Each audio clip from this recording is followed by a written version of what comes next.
Nah ini juga polemik yang kemudian disampaikan oleh masing-masing kepala daerah menanggapi dana yang mengendap di bank nih Pak Zulfikar. Ini kan menuai sorotan dan masing-masing punya argumennya tersendiri begitu. Yang disampaikan oleh Pak Pramono Anung dari DKI ini mengatakan bahwa dana yang mengendap ini nantinya akan dioptimalkan di akhir tahun. Nah tanggapan Anda seperti apa? Sebenarnya bukan dioptimalkan, ya memang prosedurnya biasanya begitu kan, ada termin-terminnya itu, tergantung proses pekerjaan kan begitu ya. Betul. Ya. Pak Ferdinand yang lebih tahu lah kalau soal teknis itu. Kan jelas sekali lagi ya kan. Daerah itu ayo kita berdayakan gitu ya. Cara memberdayakannya itu dengan memberikan mereka kepercayaan gitu. Tinggal pemerintah pusat itu membina dan mengawasi. Pelaksanaannya kasih aja semua ke daerah kan begitu. Bisa kok itu. Oke, balik lagi nih ke Bang Ferdinand ya. Jadi apa yang disampaikan oleh masing-masing kepala daerah gitu ya, apa yang disampaikan Pak Pramono berbeda dengan Bu Kofifa begitu. Kalau Anda menilainya seperti apa nih Bang? Ya saya mengatakan seperti tadi, saya memahami kegelisahan para kepala daerah ini. Karena mereka mengerti betul beban mereka setiap bulan itu tidak mudah. Apalagi bagi daerah-daerah yang memang pendapatan asli daerahnya tidak seberapa. Daerah-daerah yang kaya saja, Jakarta tidak mengeluh lah. Bahkan Pak Mas Pram mengatakan ya ada apa-apa dipotong ya. Padahal sebetulnya itu akan terasa. Jawa Timur juga mengeluh, Jawa Barat mengeluh. Semuanya daerah-daerah yang PAD-nya selama ini tinggi mengeluh. Jadi tidak mungkin daerah ini bisa survive kalau anggaran mereka itu tidak tersedia. Ya, tidak tersedia. Maka saya khawatirnya nanti seperti yang disampaikan tadi, ada kendala-kendala pemerintahan di daerah yang berujung kepada konflik kemelut. Saya membaca tadi di sebuah berita di Tangsel, bahkan kabarnya tahun depan bisa jadi pegawainya gajian 2 bulan sekali. Waduh. Karena anggarannya tuh ngeri banget itu. Nah itu saya juga kaget kok Tangsel bisa seperti itu, karena setahu saya Tangsel PAD-nya cukup lumayan tinggi dari pajak. Mungkin pajaknya juga tidak mampu mencukupi. Nah, hal-hal seperti ini jangan sampai terjadi. Maka saya berharap kepada Pak Menteri sebetulnya supaya tidak juga menjadi yes man terhadap programnya Pak Prabowo. Saya ingin beliau itu juga berani mengatakan kita evaluasi. Contohnya program yang menghabiskan uang banyak seperti MBG. Bagaimana MBG evaluasinya dirubah pelaksanaannya menjadi tepat sasaran dan kualitasnya. Jangan mengejar kuantitas. Karena belum tentu semua anak-anak itu juga pengen makanan itu. Jadi disasar kepada yang memang membutuhkan betul-betul. Daerah yang membutuhkan sangat. Nah itu yang disasar dan kualitas gizinya diperbaiki. Maka saya pikir anggaran untuk MBG juga bisa dihemat. Maka pemerintah pusat juga tidak terlalu pusing Menteri Keuangannya mencari anggaran yang cukup besar untuk program-program memang yang butuh uang banyak. Karena ini kan menjadi salah satu penyebab pemotongan dan efisiensi segala macam. Belum lagi beban utang negara kita, pembayaran pokok utang dan bunga cukup tinggi setiap tahun. Dan tentu Pak Menteri pasti pusing melihat realita di dalam. Mungkin awalnya Pak Purbaya dari luar melihat oh everything is fine, semua bisa saya atasi. Ternyata begitu di dalam sekarang kan beliau terlihat mulai pusing ngadapin semua. Jangankan yang di luar, di internal kementeriannya pun saya perhatikan sekarang Pak Purbaya stres menghadapi bea cukai, menghadapi pajak kok begini. Beliau bicara tentang Cortex yang ternyata ya begitu-begitu saja, belum lagi bea cukai dan semuanya. Akhirnya kan semua nanti akan bermuara kepada apa yang harus dilakukan Pak Purbaya. Karena sebetulnya harapan masyarakat terhadap Pak Purbaya ini kan tinggi sekali. Sangat tinggi. Bahkan saya yang mencoba menggiring masyarakat ini jangan sampai kehilangan kekritisan terhadap Pak Purbaya. Jangan sampai bangga dengan ucapan-ucapan tetapi nanti di kinerja ternyata tidak terbukti. Kita menjadi kecewa lagi. Nah itu yang mau saya harapkan. Dan itu yang saya berpikir bahwa Pak Purbaya cobalah. Jangan yes man juga terhadap APBN-nya Pak Prabowo. Tetapi coba bongkar-bongkar lagi lah. Karena saya yakin masih banyak yang bisa dibongkar-bongkar. Supaya daerah ini selamat tidak menjadi terbeban dengan anggaran rutin yang mereka harus sediakan. Tetapi programnya Pak Prabowo juga bisa berjalan dalam asta-citanya beliau. Kita ingin pusat dan daerah ini kan sukses semuanya. Tetapi seperti yang disampaikan Pak Jul, saya lebih memilih bagaimana kita memberikan kewenangan lebih besar kepada daerah karena mereka yang lebih dekat kepada rakyat, bagaimana mensejahterakan rakyat. Ya intinya kembali situ.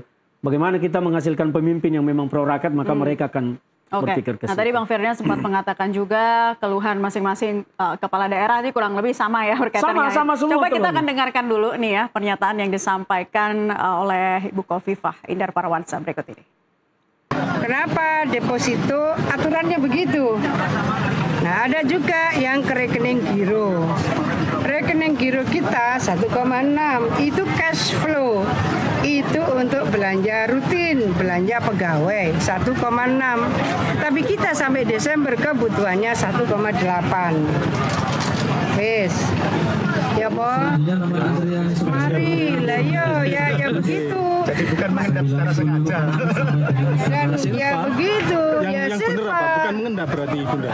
Sampean Jelas liur. Loh, bukan mana neng gone rekening kiril kanggo bayar pegawai. Pegawai dibayar ora. Lah terus duwe salandi, kan nggak boleh masuk di safety box kantor itu nggak boleh ya di rekening giro. Nah yang deposito aturannya memang begitu karena dia nggak boleh dipakai sampai PAPBD ketok palu. Ini sudah saya jelaskan ke Pak Menteri Keuangan. Sudah ada Pak Sekda, ada Pak Wagub. Pak, sistemnya itu loh di Jakarta. Awal saya jadi gubernur, saya juga belum kenapa sih Pak nggak bisa dipakai? Nggak bisa Bu, selesai audit BPK. Yang bikin aturan siapa? Jakarta. Sudah? Oke, kita tanyakan ke Pak Zul mengenai tanggapan dari Gubernur Jawa Timur Ibu Khofifah Indar Parawansa tadi. Silakan Pak Zul nanggapinya. Memberikan tambahan informasi lah bagaimana sesungguhnya pengelolaan keuangan di daerah gitu kan supaya masyarakat bisa makin well informed lah. Dan memang itu faktanya begitu, keadaannya memang seperti itu. Maka dari itu saya kembali lagi ke statement saya Mbak Naila ya. Memang apa ya kita harus memberikan ruang lah kepada daerah itu ya. Kita berikan kepercayaan pada daerah. Karena kan semangat kita, tadi Bang Ferdinand bilang semangatnya otonomi daerah. Saya juga setuju soal itu ya. Kita kan makin mendekatkan diri dengan masyarakat. Mendekatkan diri itu kan pemerintahnya ya pasti pemerintah daerah lah yang lebih dekat kepada masyarakat tuh. Tinggal pemerintah pusatnya itu posisinya di mana sekarang. Tadi saya bilang posisinya lebih kepada memberikan aturan, membina dan mengawasi. Soal pelaksanaan silakan aja kepada daerah.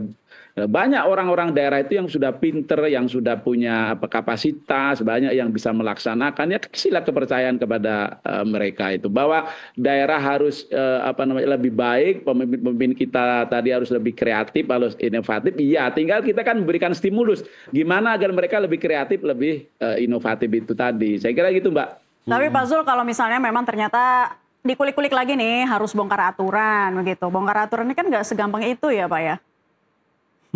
Ya tinggal aturannya di level apa. Kalau di level undang-undang memang ya perlu ada tahapan-tahapan yang lebih panjang. Tapi kalau di level peraturan pemerintah, apalagi di level menteri, di level bisa lebih cepat lah itu kan. Cepat PP. Ya, gimana tanggapan Anda Bang Ya Ferdinand? makanya tadi kalau kita mendengar statementnya Bu Khofifah, bahwa kan itu memang aturan. Itu kan diatur di dalam PP 12 tahun 2019 dan diturunannya di Permendagri nomor 77 tahun 2020. Ya makanya saya bilang tadi, kalau Pak Purbaya ingin ini dirubah ya aturannya bongkar. Kepala daerah melakukan itu bukan karena mereka mau nakal, mau sembunyi-sembunyi, mau mengambil manfaat pribadi, tetapi karena aturan yang membuat seperti itu. Jadi kalau mau menyelesaikan masalah ini, maka saya sampaikan berkali-kali, bongkar aturannya. Apalagi ini kan PP, peraturan pemerintah nomor 19. Saya pikir itu bisa dibongkar dengan cepat, bisa diperbaiki, bisa direvisi. Turunannya pun kan peraturan Menteri Dalam Negeri, bahkan kalau perlu dikeluarkan juga PMK, peraturan Menteri Keuangan untuk mengatur itu bersama-sama dengan Mendagri. Supaya bagaimana anggaran ini, contohnya sisa anggaran itu kalau sudah ini bisa langsung digunakan. Ini kan aturan yang memerintahkan tidak boleh dipergunakan, diganggu-gugat sampai audit BPK selesai. Itu kan aturan PP yang mengatur. Nah kalau itu mereka pergunakan sebelum diaudit BPK, mereka kan kena pidana. Ya kan risikonya ancaman hukumnya begitu. Nah bagaimana sementara BPK untuk memeriksa itu belum tentu datang Januari, Februari, Maret, April. Bisa jadi datangnya Juni memeriksa itu. Akhirnya ini kan ngendap. Jadi aturanlah yang menjadi masalah. Itu yang saya pernah mengatakan negara kita ini sebetulnya bukan lagi negara hukum. Tapi negara aturan, kebanyakan aturan. Sementara hukumnya menjadi jelas. Jadi aturan itu harus dibongkar supaya bagaimana sistem tata cara pelaksanaan pemerintahan kita ini lebih simpel, lebih mudah, dan lebih ringan untuk para kepala daerah itu bekerja. Berarti, seperti ini contohnya. Ya. Terakhir, win-win solutionnya seperti apa? Closing statement, silakan. Win-win solution menurut saya tetap Pak Purbaya harus memikirkan bagaimana jangan sampai daerah itu melemah.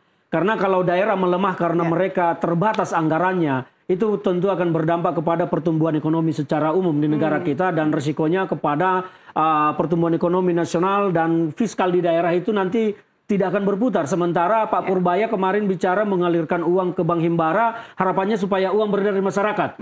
Tapi kalau sekarang juga uang dibatasi ke daerah, artinya kan di daerah akan terbatas juga nanti uang yang beredar. Dan ini dampaknya tentu ada anomali kebijakan yang saya lihat dari Pak Purbaya. Maka sebelum Pak Purbaya bikin statement, ya dikaji dulu lah dengan timnya. Jangan sampai statement ini nanti bertolak belakang dengan apa yang dilaksanakan atau dengan statement yang lain.